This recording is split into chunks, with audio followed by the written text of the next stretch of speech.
अस्सलाम वालेकुम, मैं हूं तोकीर मुगल और आप देख रहे हैं सरेआम न्यूज़। शामिल करते हैं आज की न्यूज़ अपडेट्स। डहर की 7 माह कैद में रखकर वहशी दरिंदा घर में काम करने वाली 22 साला मुलजिमा को जिनसी तौर पर तशद्दुद का निशाना बनाता रहा। मुतासरा खातून शमाइला तहफ़्फ़ुज़ के लिए डहर की प्रेस क्लब पहुंच गई और बताया कि बाअसर बरहना हालत की खुफिया वीडियो बनाकर मुझे ब्लैकमेल करता रहा। मैंने मौका पाकर घर से निकलकर बामुश्किल जान बचाई।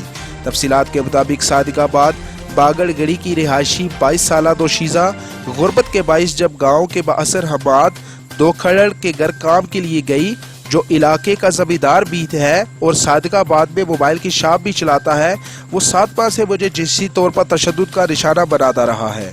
इनकार करने पर खुफिया बरहना हालत की वीडियो भी बनाता रहा। अपने ऐब छुपाने के लिए ज़बरदस्ती जफर नामी शख्स से शादी करवाई। जिससे शादी करवाई मैंने 1.5 माह में सिर्फ उसे एक बार ही देखा।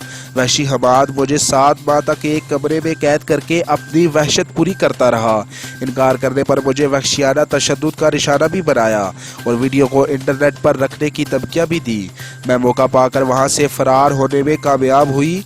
वालिद को पूरी दास्तां सुनाई तो अपने वालिद के साथ उबाड़ो कोर्ट में जफर से खुला की दरख्वास्त की। वहाँ भी मुलजिम हमाद ने मुझे मारने की कोशिश की।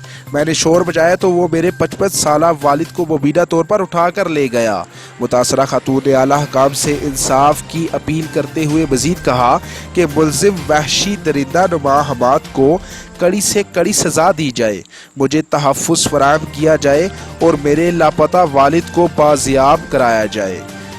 मज़ीद खबरों के लिए हमारा पेज लाइक कीजिए, हमारे YouTube चैनल को सब्सक्राइब कीजिए और हमारी वेबसाइट www.sareamnews.com को भी विज़िट कीजिए। अल्लाह हाफिज़।